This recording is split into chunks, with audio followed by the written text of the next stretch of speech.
जांच के लिए इजराइल के सैनिक गाजा से अपने साथ डीएनए मिलान के लिए लेकर गए हैं। उसमें फिजिकल और ये व्यक्ति कोई और नहीं याह्या सिनवार ही है।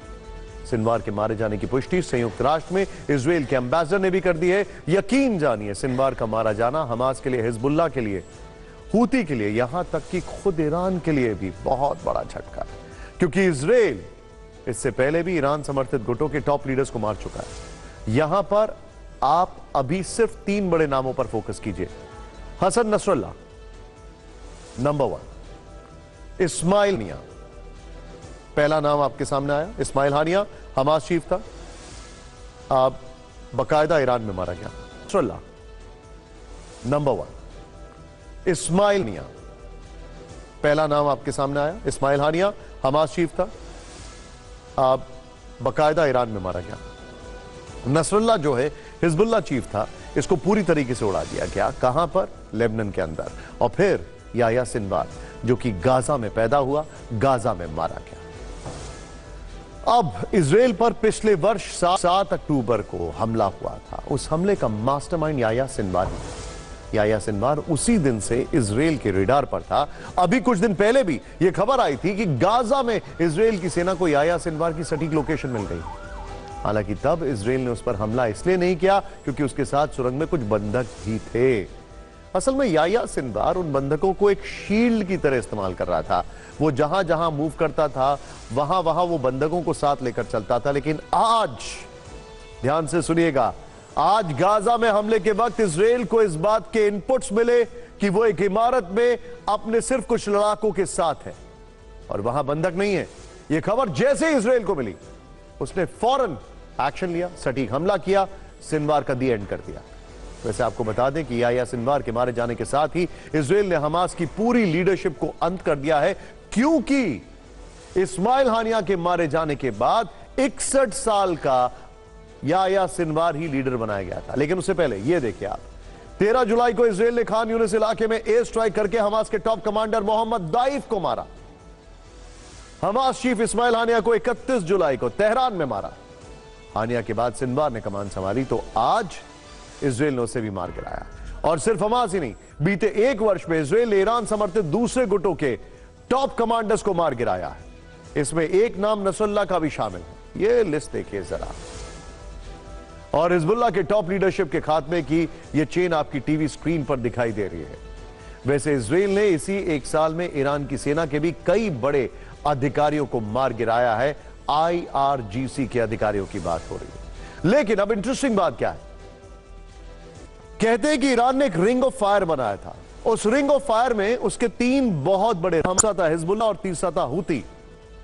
हमास लीडरशिप खत्म, हिजबुल्लाह लीडरशिप खत्म। आगे की कहानी देखिए। याह्या सिनवार का मारा जाना असल में नेतन्याहू के लिए डबल बदले का पूरा होने जैसा है। हम ऐसा क्यों कह रहे हैं, तो इसे समझने के लिए आपको वर्ष 2011 की एक घटना के बारे में जानना चाहिए। आपको हम वर्ष 2011 का याह्या सिनवार का एक वीडियो दिखाते हैं, ध्यान से देखिएगा। याह्या सिनवार तब इजराइल की जेल में बंद था। उसको 4 टर्म की लाइफ इंप्रिजनमेंट हुई थी। 1988 में उसे इजराइल के खिलाफ साजिश रचने के आरोप में अरेस्ट किया गया था और जेल भेज दिया गया था। 4 टर्म लाइफ इंप्रिजनमेंट। तब से वो इजराइल में 22 साल की कैद काट रहा था। लेकिन 2011 में एक इजरायली सैनिक गिलाद शालिद के बदले इजराइल को हमास ने हमास के करीब 1027 लोगों को छोड़ना पड़ा था। तब भी प्रधानमंत्री नेतन्याहू थे। नेतन्याहू उस वक्त प्रधानमंत्री थे, सोचिए जरा। और इन 1027 लोगों में से एक सिनवार भी था जो छोड़े गए। और एक सैनिक के बदले इतने लोगों को छुड़ा पाना इजराइल पर उसकी बड़ी कूटनीतिक जीत थी। सिनवार उसी दिन से नेतन्याहू प्राइम टारगेट पर था। और जब उसने पिछले वर्ष 7 अक्टूबर को इजराइल में घुसकर नरसंहार किया, तब उसने करीब, ये है वो सोल्जर, ये देखिए नेतन्याहू के बगल में इलाद गिलिट, जिसको छुड़ाया गया था 1027 लोगों के बदले में, फिलिस्तीनी प्रिजनर्स के बदले में। सोचिए, 400 लोगों को हमास ने बंधक बनाया 7 अक्टूबर को। सिनवार को शायद यह लग रहा था कि वो इस बार भी अपनी स्ट्रैटेजी में कामयाब हो जाएगा कि पिछली बार 1000 छोड़े गए तो इस बार 400 के बदले कितने। लेकिन नेतन्याहू ने इस बार इंतकाम ले लिया और पूरी हमास की लीडरशिप समाप्त कर दी। याह्या सिनवार एक बहुत बड़ा सवाल पश्चिम एशिया में है वॉशिंगटन डीसी में।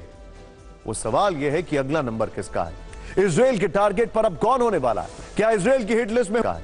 इजराइल के टारगेट पर अब कौन होने वाला है? क्या इजराइल की हिट लिस्ट में हूती चीफ है? क्या इजराइल की हिट लिस्ट में ईरान की टॉप लीडरशिप है? सिनवार के मारे जाने के बाद तेहरान में हलचल है। इजराइल के नेक्स्ट ऑपरेशन को लेकर आशंका के कई बादल वहां पर मंडरा रहे हैं। नेतन्याहू अमेरिका को बार बार बोल रहे हैं कि ईरान का वजूद खत्म करने के लिए इजराइल के पास इससे बड़ी गोल्डन अपॉर्चुनिटी अब नहीं हो सकती है।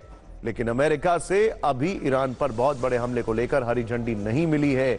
बल्कि आपको बताना चाहेंगे, बाइडेन को तो सिनवार के मारे जाने की खबर फ्लाइट में दी गई है। सिर्फ कुछ लोकेशंस पर अटैक को लेकर दोनों देशों में बातें चल रही हैं। हालांकि सच यह भी है कि ईरान ने कह दिया है कि अगर उसके देश पर हमला हुआ तो इस बार इजराइल को जवाब बहुत बड़ा मिलेगा। ऐसे में आगे क्या होने वाला है, इस पर फिक्र की टीम की पूरी नजर रहेगी। लेकिन आज अमेरिका ने ईरान को एक बहुत बड़ा मैसेज दिया है। अमेरिका ने यमन में एक बहुत बड़ा अटैक किया। अमेरिका ने हूती के ठिकानों पर एटम बम गिराने वाले न्यूक्लियर बॉम्बर B-2 बॉम्बर से हमला किया है। हमला बहुत बड़ा है। ये पूरी खबर आपको बताएंगे, लेकिन पहले आप इन तस्वीरों को देखिए। इजराइल से थर्ड एयर डिफेंस सिस्टम मिल गया है। बगल में कौन दिख रहा है? अमेरिका की तरफ से थर्ड मिसाइल सिस्टम भेजे जाने की पुष्टि के बाद इजराइल के बेशर्मा में थर्ड सिस्टम देखा गया। इंटरेस्टिंग बात क्या है, करीब 24 घंटे के अंदर 7 C-17 एयरक्राफ्ट से थर्ड को डिप्लॉय किया गया है, लाया गया और फिर डिप्लॉय कर दिया गया। 48 घंटे में अमेरिका ने एग्जीक्यूट कर दिया यह प्लान। दुनिया का सबसे खतरनाक और सबसे पावरफुल एयर डिफेंस सिस्टम है ये। इजराइल के प्रधानमंत्री बेंजामिन नेतन्याहू ने खुद इस सिस्टम को बेहद करीब से देखा, समझा इसके बारे में और सैनिकों के साथ सेल्फी ली। यह third missile system ballistic missile को तबाह करने में सक्षम है। यह 3000 किलोमीटर तक की दूरी के खतरों को भांप लेता है। आवाज की रफ्तार से 8 गुना ज्यादा तेजी से अटैक करता है। अमेरिका ने